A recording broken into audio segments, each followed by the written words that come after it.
하겠습니다. 자, 기도하겠습니다.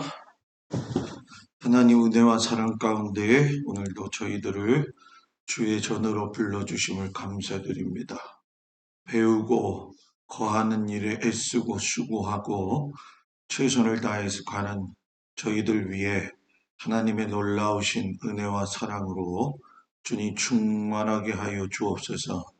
시작하게 하셨으니 마치시는 것도 하나님께서 동행하여 주옵소서. 예수님 이름으로 기도합니다. 아멘. 할렐루야. 먼저 이렇게 나머지 부분을 공부할 수 있어서 감사하고요. 실상 이번 주에 하더라도 한 세네 과목은 못할 것 같아요. 그런데 오늘 하는 데까지 좀 해보겠는데, 그리고 목요일은 한 타임이 아마 자체가 길어요. 왜냐하면 동영상도 보아야 될 게 참 많습니다. 그래서 오늘 왕 같은 제사장, 다락, 또 할 수만 있으면 재연법계와 재림예수 이렇게 가겠는데, 첫 번째 시간 왕 같은 제사장에 대해서 우리 말씀을 보도록 합니다. 여러분들 공부하는 페이지의 몇 번째죠? 왕 같은 제사장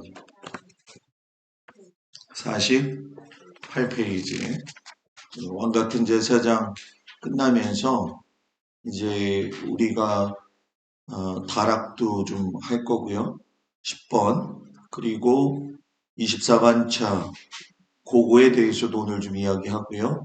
제 생각 같아서는 불구남 송아지하고 휘장이 그 다음 것까지 하고 여기에 보게 되면 이제 재림예수와 법계라고 하는 14번이 있는데 그 부분은 굉장히 좀 길어요. 그래서 가는 방법은 좀 한번 해보면서 하도록 하겠습니다.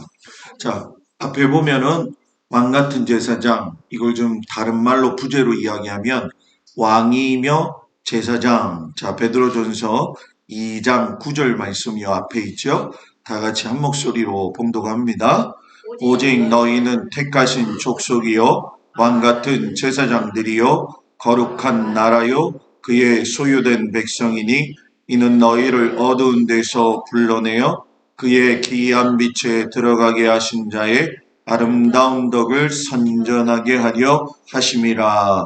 아멘. 여러분, 우리가 보면서 세 종류의 중요한 일꾼을 성경에서 보게 되어지는데 첫 번째 왕, 또 제사장, 그리고 왕 같은 제사장이 있습니다. 그래서 왕은 우리가 여러분 왕으로 기름 부음 받은 사람을 이야기하는 것이고요.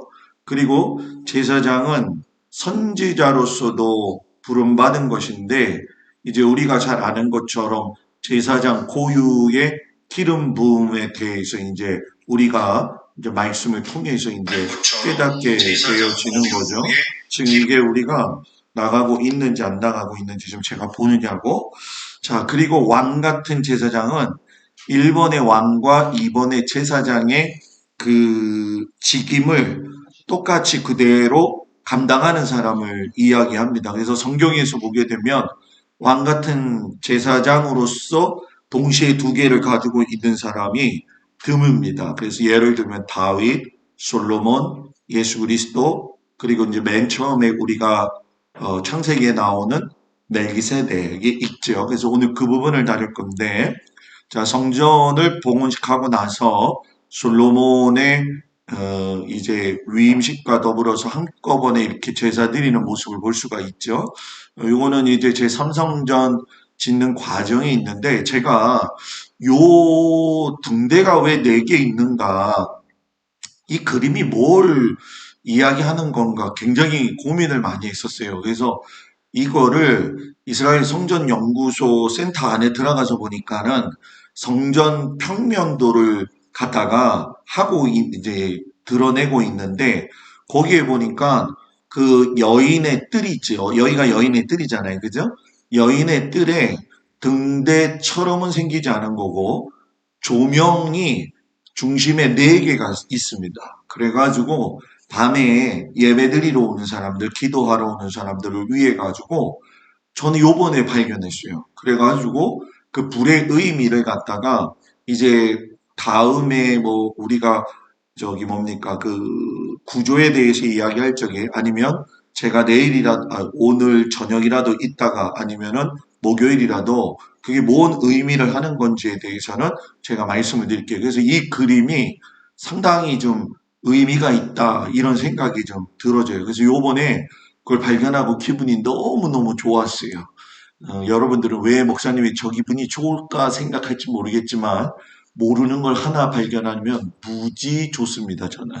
자, 왕은 여러분 제사장이 아니에요. 왕은 왕의 역할이 있고 제사장은 제사장의 역할이 있어야 되는데 성경에서 왕은 제사장 아래에 있는 겁니다. 쉽게 설명하면 제사장이 하나님 앞에 예배를 드리면서 왕도 죄인이었기 때문에 그 밑에서 죄사함을 받아야 되는 그런 존재였다라는 거예요. 그런데 역대하 26장에 보면 우시아 왕이 제사장이 아닌데 분양하다가 문둥병에 걸리게 되어져요. 그리고 사울도 마찬가지로 제사장이 아닌데 싸움 이전에 사무엘이 오지 않다가 번제를 드려가지고 폐위가 되어졌죠. 그러니까 실상 제사장이 아님에도 불구하고 왕이 제사장의 역할을 하는 거는 하나님이 여러분 뭐예요? 기뻐하시지 않고 그리고 그것에 대해서 굉장히 엄히 다스리신다라는 얘기예요. 그런데 중요한 건 뭐냐? 다윗은 특이하게도 일평생에 보게 되면 왕이었지만 솔로몬 성전을 낙성 봉헌할 적에 제사를 직접 드렸어요.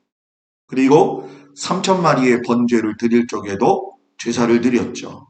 다윗은 여러분 사울을 피해가지고 도망다니다가 제사장의 집에 가서 레이지파만 먹는 진설병을 먹었어요. 그러니까 우리가 이 부분들을 명확히 알아야 되는 이유가 성전 세미나에서 왜 필요하느냐 하면 이따가 나오겠지만 교회 시대에는 우리가 다 같은 왕 같은 제사장이지만은 하나님께서 직임이라는 걸 허락하셨다는 거예요. 더 쉽게 얘기하면 우리가 카톨릭에서 사제가 있잖아요. 그죠? 그런데 성도들은 또 따로 있잖아요. 우리 교회도 목사가 있고 성도들이 있어요. 그래서 감리교회는 특별하게 평신도라고 하는 단어를 쓰고 성직자라고 하는 단어를 쓰는데 분명히 알아야 될 건 뭐냐. 이건 계급이 아니라 직분을 통해서 직임을 구별하는 거예요. 그래서 평신도는 평신도로서의 사명이 있는 거예요. 그리고 목회자는 목회자로서의 감당해야 될 분복이 있는 거예요. 그런데 그 중에서 제일 중요한 게 뭐냐? 직임이 다르니까 직임에 대한 부분은 예의 있고 굉장히 정중하게 서로가 존중해줘야 된다는 거예요. 제가 여러분한테 늘 말씀드리는 거죠. 그죠? 그러니까 요즘 시대 때 진짜 뭐 세대가 뒤바뀌어가지고 이거 뭐 이런 거 얘기하면 그럴 수도 있겠지만 지금 생활을 오래 하다 보니까는 목사들도 잘못이지만은 또 목사를 소나기에 넣고 휘두르는 경향도 있다는 거 여러분 다 아시잖아요. 그죠? 뭐 별로 기분이 안 좋아요. 목사님이 얘기해서. 근데 그게 현실이잖아요. 그죠? 그래서 제가 누차 여러분들한테 말씀드린 게 뭐냐. 직임에 대한 부분을 서로 존중해야 되는 것이고 뭐 서로 간에 상의가 아니라 성막을 배우고 성전을 배운 교회의 특징은 뭐냐? 기도하면서 하나님이 이끄시는 대로 가는 게 매우 중요하다. 자, 요걸 그대로 가정으로 가지고 들어오게 되면 아버지가 하는 일 따로 있고 엄마가 하는 일 따로 있잖아요. 자녀들이 해야 될 일 따로 있잖아요. 각자의 위치되어져 있는 것에 최선을 다할 때 남자와 여자를 부부 만들었을 적에 제일 많이 쓰는 표현이 뭐냐면 반쪽이라는 개념이잖아요. 그죠? 성전세를 낼 적에 반세계를 내잖아요. 그죠? 왜 하필이면 성전세 내는데 목사님 반세계를 냅니까?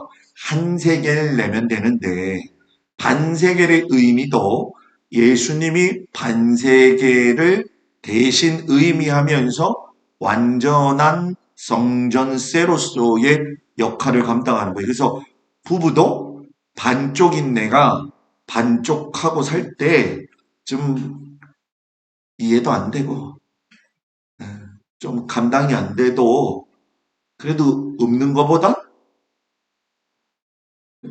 모르겠어요. 그걸. 네, 그죠? 그런 의미가 있다라는 거예요. 그래서 남편에 대한 존중, 아내에 대한 존중은 우리나라의 유교적 관념에서의 틀을 좀 벗어버리고 우리가 하나님이 만드신 창조의 원리에서 서로를 갖다가 보다듬어주고 하나가 되도록 함께하는 것이 제일 중요한 것이다. 이렇게 생각을 하는 것이 성경적입니다. 그래서 왕 같은 제사장으로 여러분 먼저 멜기세덱을 이야기할 수가 있는데 자 히브리서 7장 1절에 보면 멜기세덱은 살렘 왕이요. 아브라함이 오다가 만나죠. 그래서 이 사람을 뭐라고 이야기하냐면 지극히 높으신 하나님의 제사장이다라고 이야기를 해요. 그리고 나서 왜 여기서 왕이라는 걸 이야기하고 제사장이라고 이야기하냐면 제 멜기세덱이 여러분 아브라함을 만나 뭐를 빌었다? 복을 빌었다. 이 얘기는 축복권이 있었다라는 얘기예요. 그렇기 때문에 기름 부음이 없어요. 성경에서 유일하게. 예를 들면 솔로몬 또 그리고 우리가 다윗을 불러가지고 사무엘이 또 저기 뭡니까 아니요 저기 막 사울이 아니 거기서 엉켜버렸네. 사무엘이 이게 기름 부어 가지고서는 왕을 세우잖아요. 그죠? 그런데 이 멜기세덱은 기름 부음 받는 사람은 성경에서 왕하고 제사장이에요. 그런데 기름 부음 없이 만든 사람이 누구냐? 멜기세덱이라는 거죠. 그럼 왜 그렇습니까, 목사님? 이거는 창조 시대 때에 나타난 이 족장 시대로 넘어가면서 나타난 멜기세덱은 모세가 나타나기 전에 율법이 나오기 이전의 시대잖아요. 그러니까 레이기의 그 율법에 아직 그 레이 지파가 나누어지지 않은 상태에서 상징적인 의미가 있다. 이렇게 생각하시면 돼요. 그리고 왕 같은 제사장으로 또 누가 부름받았느냐? 모세였다. 근데 모세는 왕이며 제사장이었다. 왜? 40년 동안 이스라엘 백성들을 정치적으로나 여러 가지 상황 속에서 인도도 했지만 아론이 대제사장이 됨으로 인해 가지고 하나님과 죄인된 백성들을 다리 역할하는 일을 했지만 이 모세는 하나님이 언제든지 부르면 들어갔어요. 쉽게 설명하면 대제사장 아론은 1년에 한 번 대속죄일 날 들어가게 되어지는데 모세는 하나님이 들어와 그러면 언제든지 들어가서 하나님을 뵐 수가 있었다라는 얘기죠. 그래서 제가 그림 찾다가 모세가 두 손 들고 기도할 때 아론과 훌이 두 손 받치고 있는 그림을 제가 이야기했던 게 뭐냐면 아까 그 직임에 대한 이야기다 생각을 하시면 좋겠어요. 그리고 왕 같은 제사장으로서의 다윗이 있죠. 제사장으로 기름 부을 적에 하나님께서 이제 사무엘을 다윗의 집에 보내시죠. 그리고서는 거기서 형제들 가운데에서 다윗을 골라내시는데 사무엘이 볼 때에 뭐 형이나 또 옆으로 봤을 적에 용모나 이런 모습들이 좋으면 그가 왕이라고 생각을 했는데 완전히 하나님이 그 생각을 뒤엎으시죠. 그래서 우리가 보면 하나님의 뜻은 우리의 보는 것과 생각하는 것과 너무나도 다르다는 거예요. 그래서 우리가 신앙생활 할 적에 굉장히 이 부분을 소중하게 여겨야 됩니다. 왜냐하면 우리가 내가 믿고 있는 하나님에 대한 절대적 신앙이 절대적이라고 생각할 때가 많거든요. 근데 아니라는 거예요. 굉장히 그 부분에 대해서 수시적으로 점검해야 되고요. 그거를 또 조정해 줘야 될 사람이 이제 목사가 해야 될 일인 거고, 목사가 아둔하게 되면 성도들이 다 힘듭니다. 그래서 이게 진짜 제가 목숨 걸고 하는 이유 중에 한 가지가 되어져요. 그래서 다윗이 선택되어졌을 적에 사무엘이 기름불을 취해 가지고서는 여러분 뭐예요? 기름을 이렇게 다 붓죠. 그러니까 다윗이 여호와의 신에게 뭐예요? 크게 감동되어지니라. 하나님의 신이 임해야지 제사장 역할을 할 수 있거든요. 그리고 이 왕 같은 제사장이 기름 왕으로서 부음받은 다윗이 또 나타나는데 여러분이 잘 아는 것처럼 두 지파의 왕이었다가 헤브론에서 12지파가 합해지면서 거기서 다윗에게 기름을 부어가지고 새롭게 12지파를 이끌어갈 수 있는 이스라엘 왕으로 공식 출발하게 되어지는 거죠. 그래서 왕이면서 동시에 여러분 뭐예요? 제사장이었다라는 거예요. 그리고 왕 같은 제사장 솔로몬 왕으로 기름받을 적에 사독이 여러분 어떻게 했습니까? 기름풀 가져다가 솔로몬에게 기름 부을 적에 백성들이 뭐라고 이야기하냐면은 솔로몬 왕 이렇게 얘기를 해요. 그래서 제가 요번에 목요일 날 여러분들하고 이제 같이 나누려고 제가 이거 계속 업그레이드 시킨다고 그랬잖아요. 찾다 보니까 성전터의 위치도 하나의 또 설이 나오더라고요. 그래서 그거를 보면서 제가 느낀 게 요 솔로몬 성을 세울 적에 솔로몬이 그 제물을 드리거나 그럴 적에 이제 항상 그 성전이 세워진 곳에 물이 필요하거든요. 그 물이 필요할 적에 지금에 있는 황금돔 성전터가 물이 있었느냐? 우리가 저기 뭐 송구영신 예배 때 같이 말씀 나눴던 성전에서 새어 나오는 물이 아라바 광야까지 흘러내려갔다고 했잖아요. 그죠? 그러니까 성전의 필수 요소는 물이 있어야 되는 거예요. 근데 그 이스라엘 예루살렘에서 물이 있는 제일 중요한 곳은 솔로몬 성전터밖에 없어요. 요번에 그게 이제 한 가지 설이 나온 건데 저도 발견하면서 이게 깜짝 놀랐어요. 그래서 그것도 두 가지 이슈를 여러분들한테 이야기를 해드릴 거예요. 왜냐하면 저는 여러분들의 답을 얘기하는 게 아니라 이 시기에 대한 거를 알게 하기 위함이라는 거죠. 그리고 제사장으로 기름 부음 받았을 적엔 여러분 뭐냐? 무리가 다이아스들 솔로몬으로 다시 왕을 삼아 기름을 부어 여호와께 돌려 주권자가 되게 하고 주권자가 되겠다는 건 하나님의 일을 통치함을 받아서 할 수 있도록 그러니까 이미 받았는데 또 기름 부음 받아서 제사장으로 여러분 뭐예요? 기름 부음 받았다는 거예요. 그리고 이제 우리가 우리 시대에 가서 왕 같은 제사장이 성도이다라고 하는 거를 베드로가 이야기를 하잖아요. 자, 베드로전서 2장 9절 말씀 다 같이 한 목소리로 봉독합니다. 오직 너희는 택하신 족속이요 왕 같은 제사장들이요 거룩한 나라요 그의 소유된 백성이니 이는 너희를 어두운 데서 불러내어 그의 기이한 빛에 들어가게 하신 자의 아름다운 덕을 선전하게 하려 하심이라. 아멘. 너희는 택하신 족속이요 왕 같은 제사장이라. 여러분 뭡니까? 아까 말씀드렸던 그 부분, 직임에 대한 부분을 서로 잘 감당해야 된다는 의미를 여러분들이 알면 좋을 것 같아요. 그리고 이제 맨 마지막에 되어주시는 분이 여러분 누구예요? 왕 같은 제사장이신 예수님, 제사장 대신 예수님이죠. 계시록 19장 16절에 보면은 하늘 위에 새 예루살렘 성에 예수님의 모습을 보여주시는데 만왕의 왕이요 만주의 주라. 그는 실로 우리 질고를 지기 위해서 이 땅에 오신 왕으로 오신 그 예수님.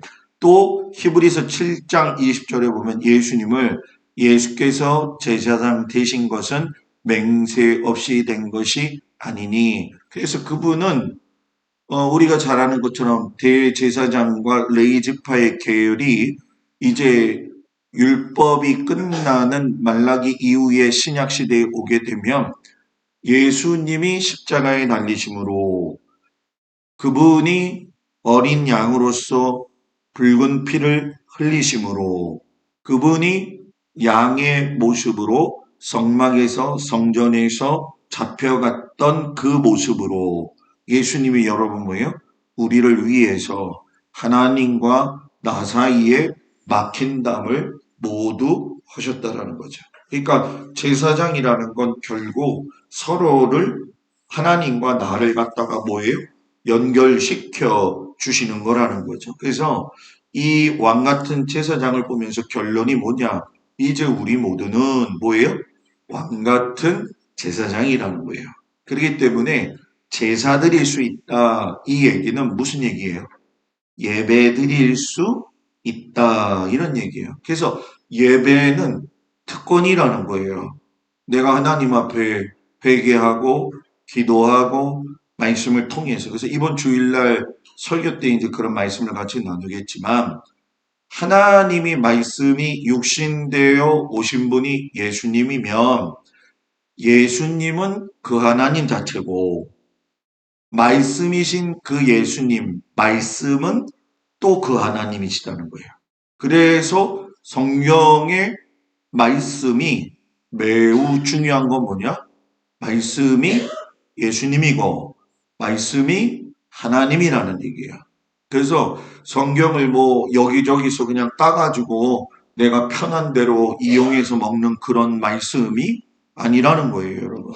말씀은 죽어 있는 영을 살리고 마음속에 어렵고 힘든 자들에게 위로를 주고 그 안에 있어 생명력이 솟아나는 하나님의 능력을 경험하게 하는 것. 하나님 그 자체다라는 거예요. 그래서 교회는 말씀이 왕성해야 돼요. 성도들의 삶에도 뭐예요? 말씀이 왕성해야 된다는 거예요. 자, 우리 그러면 제사장 다락에 대해서 공부를 할게요. 여러분들 책에 보면 다락이라고 써져 있는 내용이죠. 44쪽에 나와 있습니다. 제사장 다락. 오늘 몇 분이 안 보이시네? 네? 그죠? 제사장 다락에 대해서. 아이고, 목사님, 성전에도 다락이 있었나요? 네, 있었어요. 그런데 누구를 위한 다락이냐? 제사장을 위한 다락이다라는 얘기예요.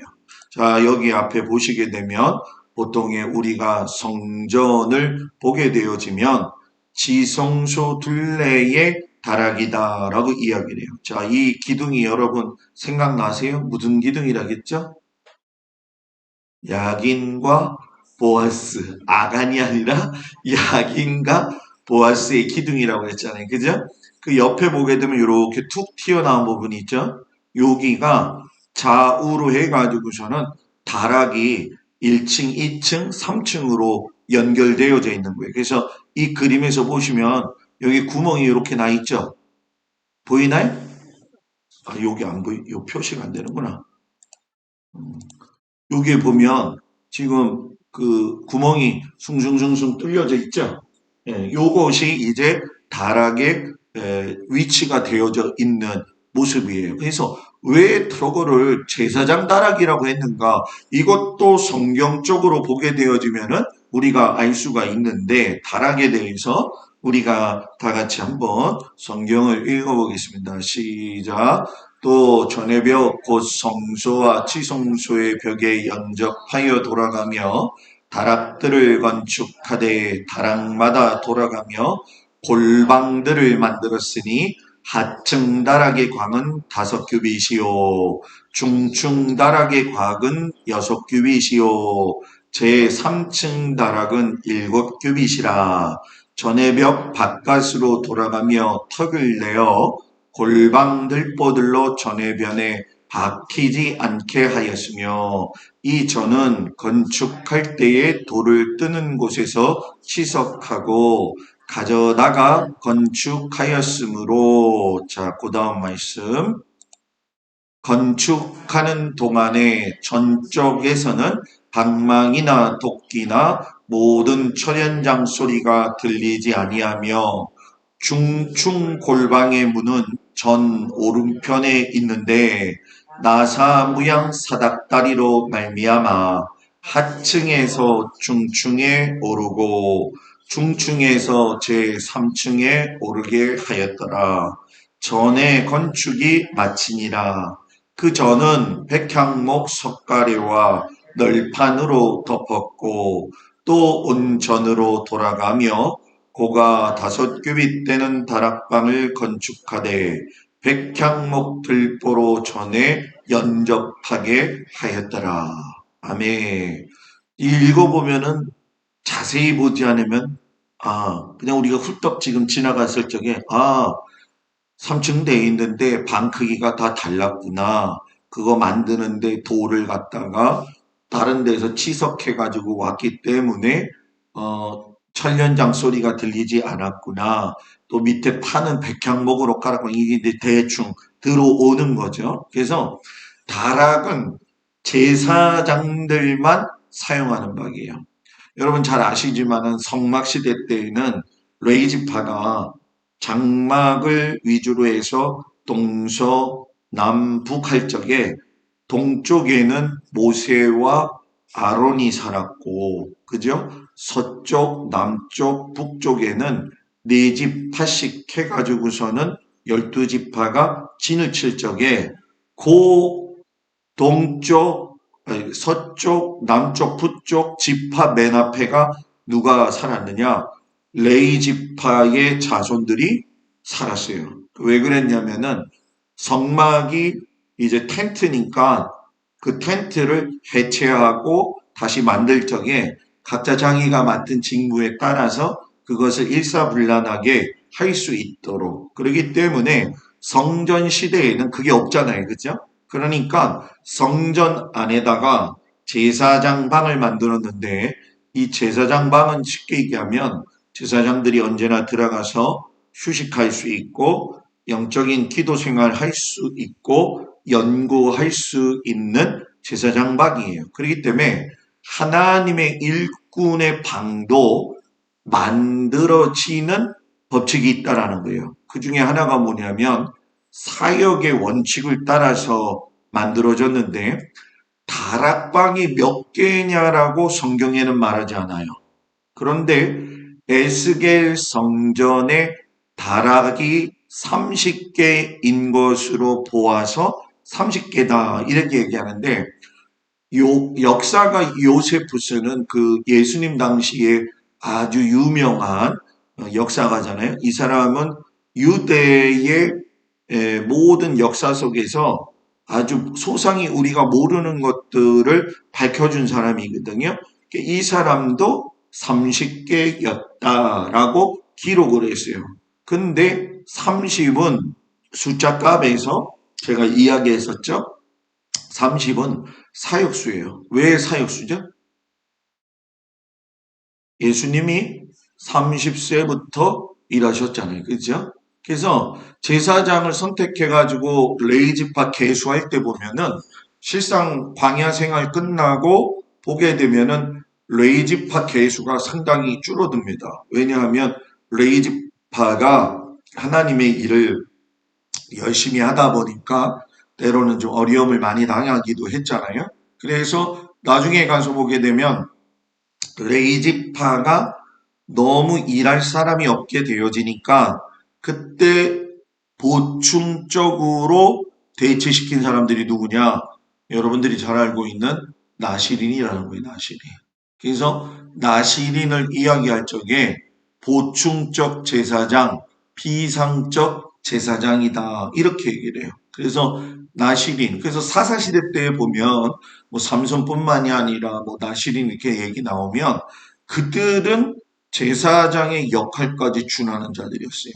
그러니까 우리가 시대에 하나님께서 부어주신 일들에 대해서 타락되어져 가는 상황들을 보면 정말로 좀 안타까운 마음이 들게 되어지는 거죠. 그래서 30이 사역수인데 예수님도 30에 일을 시작하셨고 다윗도 30세에 왕이 되었어요. 그래서 제사장들의 시작은 30세에서 시작을 해요. 공교롭게도 제가 목사 안수를 받을 때도 30세였어요.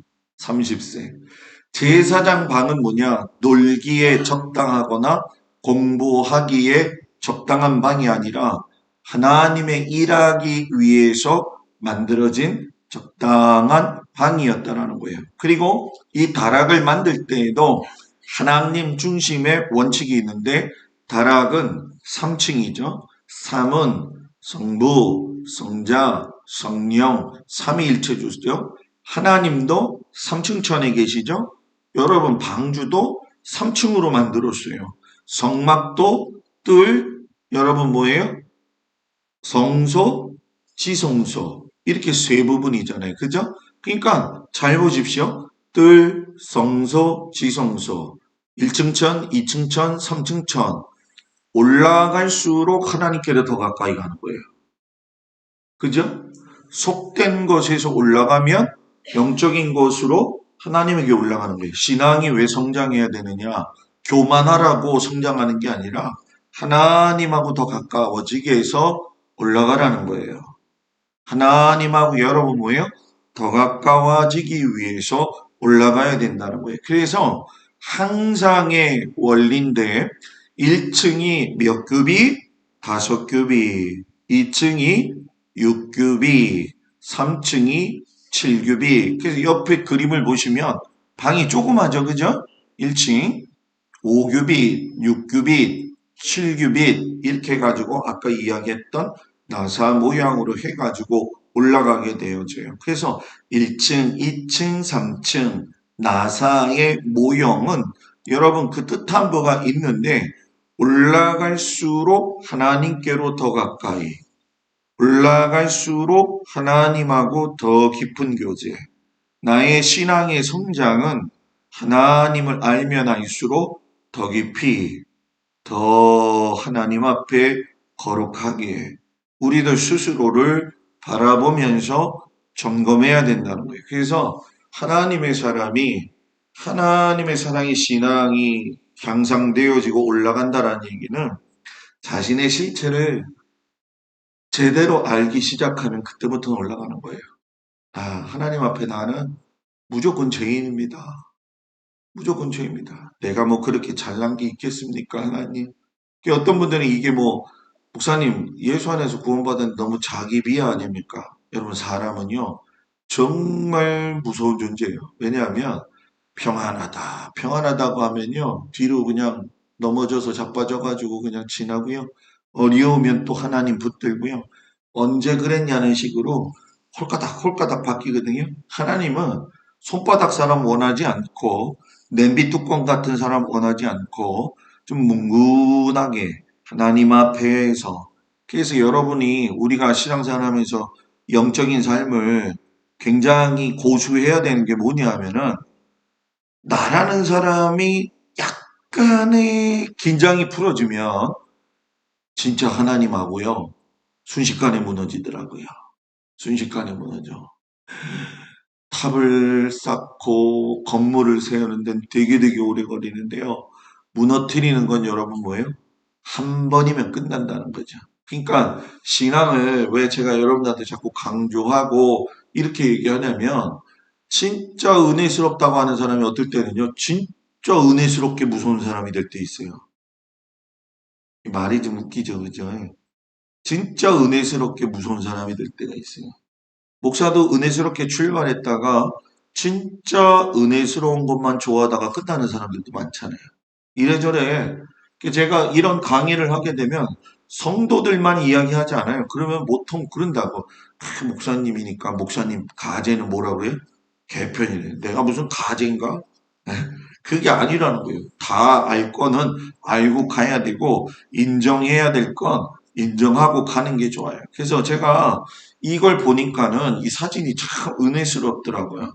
요 30개의 방을 진열되어져 있는 걸 그대로 나타낸 거예요. 이게 1층, 2층, 3층으로 올라가게 되어지면서 아래층, 중층, 위층, 5, 6, 7 그리고 그 나무로 향한 문이 있는데 요 밑에는 여러분 뭐예요?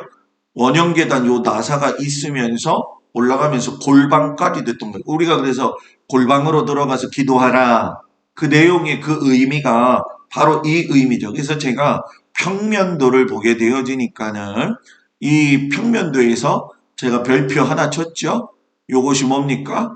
요 하나, 둘, 셋, 넷, 다섯, 30개의 다락 골방이 있었고 양 우편 좌우편에 원형 계단이 있어가지고 올라갔다라는 얘기예요. 그래서 이걸 잘 보시게 되어지면 무슨 얘기냐면 제사장은 그냥 제사 그 성전에서 놀고 거기서 공부하라는 거예요. 그래서 이 보게 되면 다락 평면 구조 쑥 잘라버린 거죠. 여기 이렇게 방이 지금 있고 아래층, 중층, 위층 이래 해가지고 이걸 좀 만드는 과정이 좀 힘들어요. 그런데 성도들한테 이거를 좀 가리키는 거는 이런 시각적 자료가 있어야지 이해가 좀 빨리 가기 때문에 수고스럽더라도 찾는 거예요. 그래서 저는 이렇게 찾는 거는 잘 찾는 것 같아요. 무지 잘 찾아야 든 간에. 자, 그리고 오직 예수 원칙인데, 아까 읽은 말씀에 뭐냐, 그 저는 백향목 석가래와 널판으로 덮어라라고 이야기했어요. 백향목은 여러분 누구를 뜻하는 거예요? 공의가 없어서 예수님의 모습이죠. 고든 모습, 썩지 않고 향기를 내고 돌아가셨지만 부활하셔가지고 시체의 썩음의 냄새가 나지 않는 예수님. 그래서 하나님의 일꾼은 예수님만 드러내야 돼요. 그래서 여러분 보십시오. 이게 백향목이잖아요. 그냥 고도 가지고 그냥 쫙 떼어져 있는. 여러분 이게 이제 어디냐면 성 캐더린 수도원의 도서실인데 제가 이거를 한 그림을 집어넣은 이유는 뭐 백향목이 있고 뭐 나사 모양으로 계단이 있고 그래서 그런 게 아니라 제사장들이 다락에서 공부하고 열심을 위해서 애쓰고 수동했던 이 수도원을 보게 되면 그걸 알 수 있는데 여기 성캐더린 수도원이 어디 있는 거냐? 여러분 저기죠.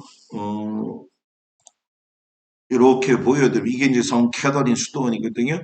이집트에 있는데 요게 이제 요즘 학설로 이야기하면 시내산 초입에 있는 캐더린 수도원입니다. 여긴 들어가는 문이 없어요. 들어가는 방법은 딱 한 가지예요.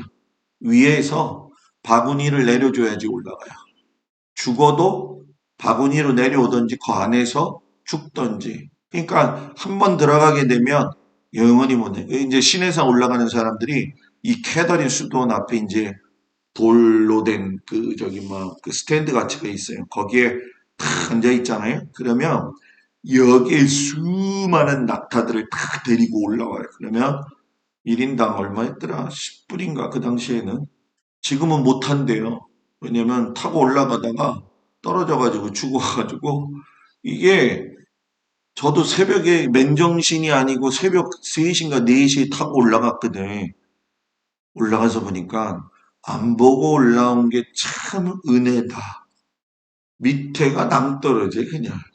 얘들은 그냥 이게 길이 습관화되어 있으니까 그냥 가는 거예요. 근데 얘들이 졸면 또 진짜 떨어져서 죽었어요. 그래가지고 할 수가 없어요. 그래서 예전에 그 우리 그 저기 뭡니까 이집트에서 받고 사람들 납치되고 그랬었잖아요. 그죠? 그때 그러는 바람에 이게 다쳤었는데 열렸어요. 지금은. 그래서 가면은 좋은데 실상 여러분 이게 이 성교 순례가 이집트, 이스라엘, 요르단 끼면은 똑같은 10일 가는데 보는 게 줄어드는 거고 이집트, 이스라엘 가면은 요르단 거 빼니까 좀 더 넓어지는 거고 그런 건데 이집트의 신인사는 저보러 다시 올라가라 그러면은 헬리콥터 타고 올라가요. 다리가 제가 하고 내려왔는데 그때 젊었을 때잖아요. 2000년도일 거예요 아마 2003년도인가 그때 올라갔는데 못 걷겠더라고. 다리가 빠지는 것 같아. 올라가는 것도 고바인데 내려오는 것도 힘들어요. 근데 수많은 사람들이 그 위를 올라가니 앞에서 내가 쉬면 어떻게 돼요? 다 쓰는 거예요. 그래서 아프지도 못하고 그냥 가야 되는 거예요. 여기는. 그래서 이집트의 시내산은 진짜 지금 이렇게 가려면 우리 교회에서 가면은 자 저기 뭐 헬리콥터 타고 올라가는 게 낫고. 근데 이스라엘 성지순례도 지금 많이 좋아졌어요. 예전엔 걷는 게 굉장히 많았는데 지금 걷는 거 별로 없어요. 문 내려주면 바로 오고 문 내려주면 바로 보고 또 이렇게 좀 돌고 이런 식이에요. 그래서 여러분 시내산 끝에 올라가면 이렇습니다. 완전히 붉은 거밖에 없죠. 그죠? 내려오면 중간에 보면 모세의 우물이라고 해가지고서는 약 먹이면서 물 먹이던 거. 그 이제 밑에서 위로 찍은 건데 저 꼭대기에 가면 이제 모세가 하나님 만난 기념 교회가 있어요. 저 이제 저 꼭대기까지 간 거거든요. 그죠? 꼭대기까지 가니까 왜 갔어요, 목사님? 다른 거 없어요. 새벽에 일출 보러 올라갔어요. 그랬더니 일출이 이렇게 쫙 떠오르는 거를 봤죠. 그래서 아마 제 평생에 잊지 못할 거죠. 졸리긴 졸릴 거예요, 권사님들. 그죠? 영원 사랑의 원칙. 다락에는 은등대, 은장, 은상만 써야 돼요. 그리고 왜 은을 썼느냐? 은은 구원값을 이야기하고 생명값을 이야기하기 때문에 너희 제사장들은 은등대 쓰고 은잔 쓰고 은상을 쓰면서 누구 사랑해라? 영원 사랑해라. 그래서 예수님이 영원 사랑한 것처럼 너희도 영원 사랑해라. 목사는 성도들 영원 사랑해야 되고 성도들은 목사의 영혼을 사랑해야 돼요. 서로 간에 사랑을 해야지. 그죠? 사랑을 해야죠. 그죠? 사랑은 좋은 거예요. 예? 사랑하지 않으면 뭐 교회라고 이야기할 필요가 없는 거지. 예? 골몰의 원칙. 역대상 9장 33절. 저희가 골방에 거하며 주야로 자기 직분에 골몰함으로 다른 일은 하지 아니하였더라. 학생은 뭐예요? 놀아도 학교에서 뭐라고요? 놀아야 된다. 하나님의 일꾼은 놀아도 어디서? 골방에서 놀아야 된다. 이걸 좀 다른 말로 했는데 한 가지에 미쳐야 된다 그러는데 이거는 좀 목사들한테 좀 제가 적용을 하고 싶고 성도님들은 한 가지에 미치는데 어디에 미쳐야 되느냐? 하나님 사랑하는 거에 미쳐야 돼요. 미친다고 얘기하니까 별로 안 좋아요. 하나님은 사랑해야 돼요. 거기서 모든 능력이 나와요. 여러분 이제 우리가 타락에 대해서 이제 좀 배웠고요. 24반차, 뭐 우리가 성경 말씀 보면은 24반차라는 얘기가 정말 많이 나와요. 그죠? 그래서 역대상 23장에서 27장을 보면 24반차에 대한 이야기들이 쭉쭉 나오게 되는데 몇 페이지죠? 59, 50페이지에 나오는 24반차, 24반차. 자, 그런데 여기서 여러분 24반차가 역대상 23에서 27장까지의 내용이 방대합니다. 그리고 이 반차에 대한 이야기는 뭐 예를 들어서 시편의 성전 문지기 오베데돔 오베데돔인가요? 성전 문지기 오베데돔 그리고 오베데돔이 여러분 성전 문지기였어요. 그리고 사가리아가 예수님의 그 수태고지를 저기 세례 요한의 수태 소식을 들을 적에 들어갔잖아요. 그때 보게 되면 제사장 반열에 그 반차에서 뽑아가지고 들어갔다. 그 얘기가 요 24반차하고 다 연결이 되어 있어요. 그래서 여러분, 자, 24반차가 왜 중요하냐? 성전에서의 사역은 질서입니다. 24반차, 반열이라고도 하는데, 자, 레인도 24반차. 우리는 그냥 하나의 24반차만 있는 걸로 알잖아요. 그게 아니라는 거예요. 레인도 24반차, 제사장도 24반차, 레인 가운데에서 뽑혀가지고 찬양단 만들 때도 24반차, 문지키는 것도 24반차, 성전은 제가 얘기했죠. 하나님의 그 만들어진 성전은 하늘 위에 이미 존재하고 있었던 새 예루살렘의 성전을 그대로 모양을 갖고 내려와서 성막과 성전으로 발전되어진다고 했잖아요. 그러면 성전에 24반차가 있다면 저 천국의 하나님 나라도 있을까요? 없을까요? 있다라는 얘기예요. 자, 요한계시록 19장 4절 말씀 다 같이 있습니다.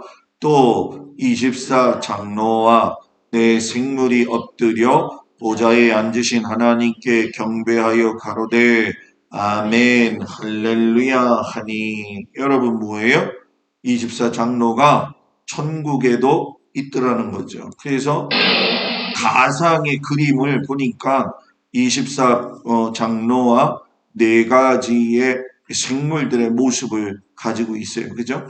이런 거는 우리가 요한계시록을 들어갈 때에 요 가진 의미가 뭔지를 이제 공부를 더 해야죠. 그래서 저도 더 공부를 해야 되고, 왜냐하면 어설프게 내놓는 것보단 시간이 걸려도 하는 게 좋다, 이런 생각이 들어요. 그래서 이런 모습의 그림도 있더라고요. 보니까. 그리고 하나님의 보좌 앞에 24 장로들이 자기들의 면류관을 벗어가지고 하나님께만 영광 돌리는 모습. 그러니까 24 장로, 24반차의 다 순서들을 보게 되면 질서가 있고 겸손하고 뭐예요? 그 안에서 그 뭔가 잡혀져 있는 사랑의 테두리, 이런 모습이 보이잖아요. 그러니까 우리 교회가 지향해야 될 거는 그 수많은 사람들이 있다 할지라도 그 안에서의 질서와 겸손이 늘 있어야 된다는 거예요. 그래서 사랑 다음에 제일 중요한 게 뭐냐? 저는 겸손이다, 이렇게 생각을 해요. 왜냐? 사랑 반대말은 미움, 겸손 반대말은 뭐예요? 교만이기 때문에 항상 걸림돌이 되어져요. 천국 사역의 그래서 질서는 천국 안에 새 예루살렘에 들어가도 24 장로들이 하나님을 받들고 있는데, 여러분 들어가는 문에도 24명의 이름이 기록되어 있어요. 그럼 목사님, 그 24명이 누굽니까? 12지파의 구약에 나오는 이름과 신약에 나오는 12사도의 이름이 기록되어져 있어요. 그래서 이렇게 보게 되어지면 그림들 가운데 보게 되면 깜짝깜짝 놀래죠. 자다가 깨네. 그제? 아주 좋네, 이거. 예? 보게 되면 여기에 이렇게 써 있어요. 그죠? 이름들이. 여기 뭐 매튜, 뭐 빌립, 뭐 이렇게 써져 있는 거 볼 수가 있죠. 그죠? 그래서 여러분 천국문 계시록 21장 12절 14절 다 같이 읽습니다. 크고 높은 성곽이 있고 12문이 있는데 문에 12천사가 있고 그 문들 위에 이름을 썼으니 이스라엘 자손 12지파의 이름들이라. 동편의 세 문, 북편의 세 문, 남편의 세 문, 서편의 세 문이니 그 성의 성곽은 12기초석이 있고 그 위에 어린 양의 12사도의 12 이름이 있더라. 그래서 목사님, 성경적 근거는 어디입니까? 레인 24자 반차는 역대상 23장이 있어요. 여러분들이 가서 한번 읽어보십시오. 제사장 24반차는 역대상 24장, 25장에는 찬양단 24반차, 문지기는 26장에 24반차가 나오는데, 자, 먼저 살펴볼게요.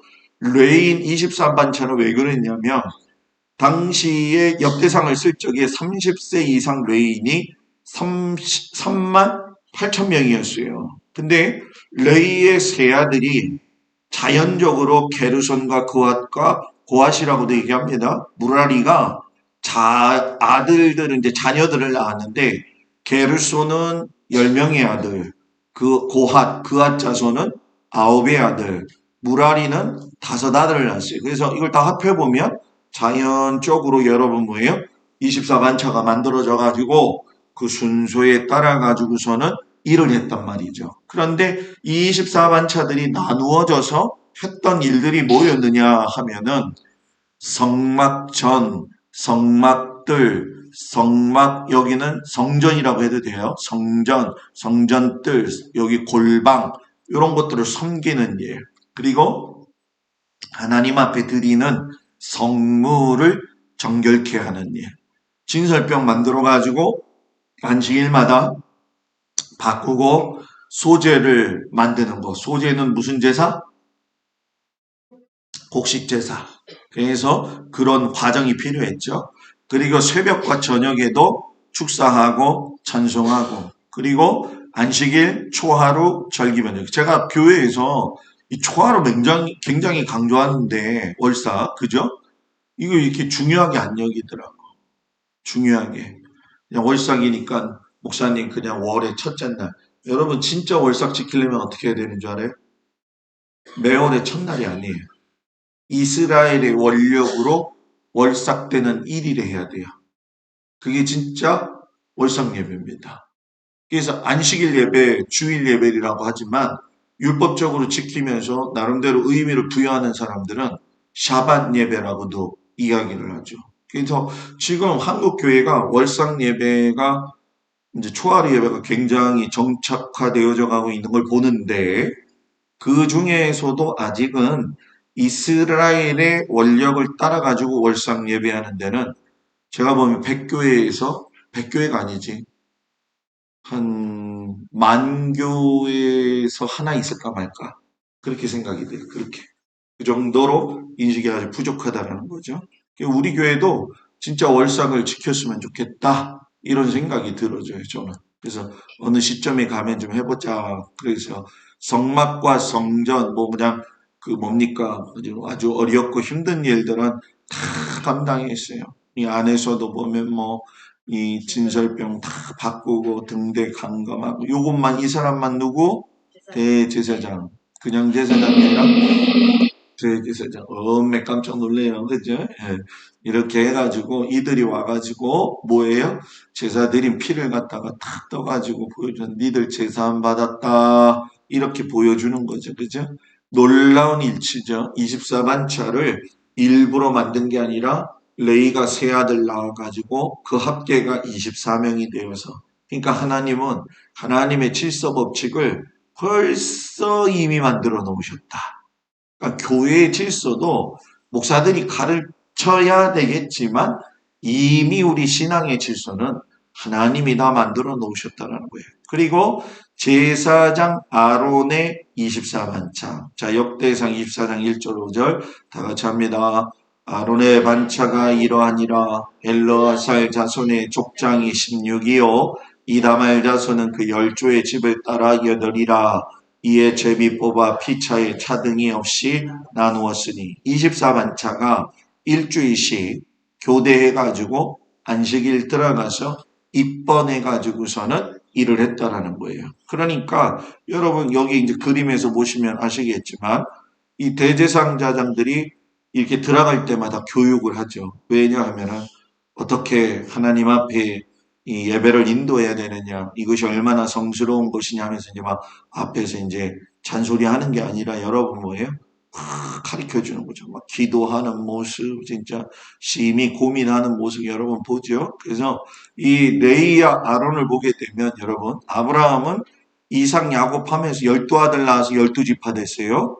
레이는 세 아들, 게르손 고앗 무라리를 통해 가지고 레이 24반차, 그리고 고앗도 여기에 보면 똑같이 아므람까지 이렇게 가게 되어지죠. 요 아므람이 누구죠? 아론의 모세의 아버지잖아요. 그죠? 이 레이가 아론에서 나오면서 아론이 여러분 뭐 되어지는 거예요? 대제사장이 되어지자는 거예요. 그러니까 우리가 똑같은 레이 지파였지만 요게 구별되어지면서 아론이 나오고 모세는 여러분 우리가 잘 보지만 게리소름이나 엘리에셀을 낳았지만은 형이 대제사장 되어지면서 고유 중직이 되는 거예요. 그래서 아론의 24반차 제사장으로 가게 되어졌다는 거예요. 그러나 여기서 우리가 생각해야 될 건 아론은 대제사장으로서 1년에 대속제일에 한 번 들어가서 하나님 만날 수 있었지만 누구? 모세는 언제든지 하나님이 부르셔서 만날 수 있었다. 지금은 언제든지 우리가 교회에 나와서 예배 드리는 거죠. 그죠? 얼마나 감사해요. 그죠? 예배는 소중한 거예요. 생명값이에요. 오늘 누가 밥을 사주시더라고요. 그래, 밥을 사주면 밥을 먹는데, 제가 그분한테 그런 얘기를 했어요. 제가 있잖아요. 다른 거는 욕심이 없는데 딱 한 가지 욕심이 있어요. 예배 강조. 예배 강조. 예배는 타협점이 없다. 근데 제가 여러분한테 이야기했었잖아요. 주일날. 여러분 잘 생각해 보세요. 지금 우리가 코로나 걸리면서 이제 뭐 목요일 날도 잠깐 그런 얘기를 하겠지만은 우리가 뭐 머릿속에 칩 인식 뭐 뭡니까 손에 뭐 여기 이마에 뭐 칩 인식한다는 얘기들이 있었잖아요. 근데 목요일 날 그런 얘기 나오겠지만 지금 실질적으로 여러분 머리에 사람 뇌 속에 칩 인식하는 게 나왔어요 벌써. 이 얘기는 무슨 얘기냐면 이 시간 타임이 그대로 흘러가고 있는데 코로나는 맛배기라는 거예요. 맛배기는 뭐냐면 국가가 모이지 마. 그러면 안 모이는 거예요. 다 산으로 도망해 가서 살 거냐. 우리는 신앙을 조금이라도 알고 있잖아요. 어떻게 하니 저렇게 하니 하면서도 우리까지는 지킬 수 있다라는 거예요. 그것도 가봐야 알겠지만. 그런데 문제는 뭐냐면 내 자녀들은 버틸 수 있냐고 여러분들 스스로가 자문해 보세요. 여러분 자녀들한테 지금 상태를 보면서 이게 매우 심각한 거예요. 나는 그러되 그렇다 치자 이거예요. 그러면 내 자녀들은 어떻게 할 거냐는 거예요. 100% 넘어져요, 여러분. 여기서 아예 답을 대놓고 얘기하잖아, 제가. 100%, 100% 넘어져, 100%. 그럼 이제 고민스러운 거죠. 그래서 여기서 신학자들이 고민하는 거예요. 재림의 시기가 언제냐? 어? 천년왕국이 언제냐? 휴거는 또 언제 일어날 거야? 이게 이제 뭐 핥아먹기식으로 이제 여러 가지의 논란과 이야기들을 많이 내는 거잖아요. 그러니까 해석이 좋은 사람들은 뭡니까? 자기네들이 좀 일찍 올라가 가지고 환란 때에 좀 이겨낼 수 있지 않느냐 뭐 이런 것도 있고 또 아예 그 이전 지나가지고 되는 것도 그래서 우리가 뭐 전천년, 후천년, 무천년 이런 걸 얘기하면서 아주 복잡한 얘기들이에요. 근데 그런 거는 목요일 날 좀 시간이 있으면 얘기를 할 텐데 100% 넘어집니다. 그 뭘 위해서 기도해야 되겠냐는 거예요, 지금. 고민되죠. 네? 고민되는 거지, 고민. 고민을 할 때가 됐어요. 아이들을 먹이고 입히고 가르치는 거. 요즘 우리 권사님들 이 뉴스 보면서 놀라지 않는다는 건 그 사람 더 놀라운 사람이야. 더 놀라운 사람이야. 성경적 사고방식으로 사는 사람은 지금의 현대가 어떻게 넘어가고 있고 수시각각으로 일어나고 있는 이런 상황들 여러분 굉장히 무서운 겁니다. 그러면 뭐 목사님 우크라이나 전쟁, 러시아 전쟁 뭐 이런 거요? 요한계시록에서 나오는 다 일곱인 일곱 나팔 일곱 대접하고 다 연결되어 있는 거고요. 그거를 갖다가 명확하게 해석을 해서 하는 사람들도 있지만 분명히 그 이는 하나하나씩 지금 떼어져 가고 있는 상황이고 끝을 마무리해서 달려가고 있다는 거예요. 근데 요한계시록 얘기하면 무섭잖아요. 그런데 이 요한계시록의 주제는 뭐라고 그랬어요? 예수가 답이다. 예수를 믿어야 산다. 이거예요, 결론은. 무서워요, 목사님. 요한계시록 안 읽을래요? 그게 아니라 요한계시록을 통해서 예수가 답이다. 예수를 믿는 사람이 산다. 이걸 가리키는 거거든, 결국. 그러면 살려면 어떻게 해야 되느냐? 뭐, 진보다리 싸가지고 진짜 다미선교회처럼 산으로 올라가려는 게 아니라 고군분투해서 내 믿음을 지키기 위해서 어떻게 할 건가 심히 고민해야죠. 찬양단도 24반찬이 있어요. 4천 명이 레이언이었는데 찬양하는 레인인데 거기서 288명의 찬양 전문가를 갖다가 세우게 되는데 24반차로 해가지고서는 한 반차에 12명 찬양 전문가로 찬양을 하게 돼요. 그래서 찬양대가 정말 중요한 거예요. 찬양대가 정말 중요한 거예요. 여러분. 찬양대가 너무 쉽게 생각하면 안 돼요. 문지기 24반차 26장에 다 나와 있습니다. 무렐야마 아까 오베드돔 이야기했죠. 여러분들이 제일 잘할 수 있는 사람이 오베드돔이기 때문에 제가 설명을 했던 거예요. 스마냐, 호사 이렇게 해가지고 77 해가지고선 여러분 보니까 64 해가지고서는 우리가 24 반차가 나오죠. 이들 뭐 하는 거냐? 이렇게 문 열고 닫는 일만 해요. 그러면 이 그림을 보게 되면 여기 밑에 별표 3개가 있죠? 여기도 별표 3개가 있어요. 골방 밑으로 해가지고 들어가는 입구 앞에 보게 되면 문지기 방이 3개씩 있어요. 매 방 사이에. 그래서 문 열 때 언제든지 수단 좋게 빨리빨리 예배 보고 준비되어지고 할 적에 여러분 뭡니까?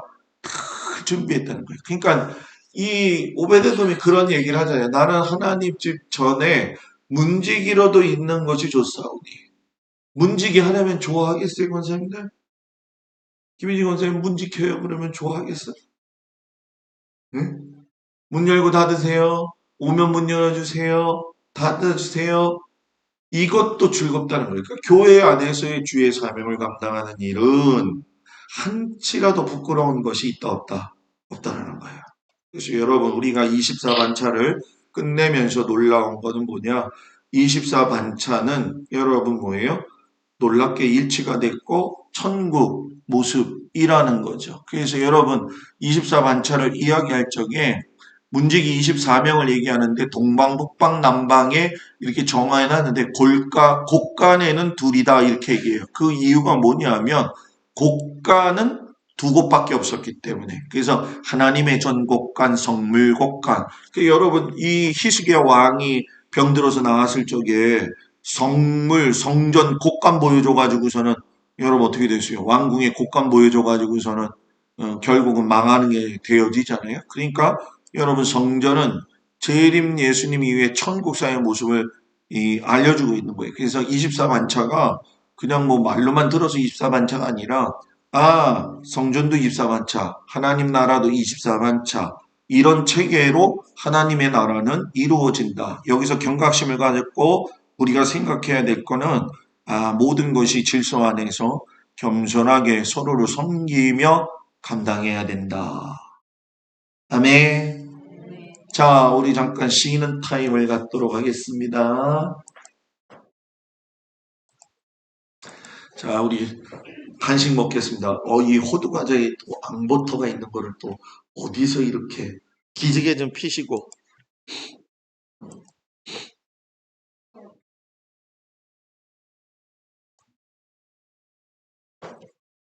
원장님들 기지개 좀 피세요.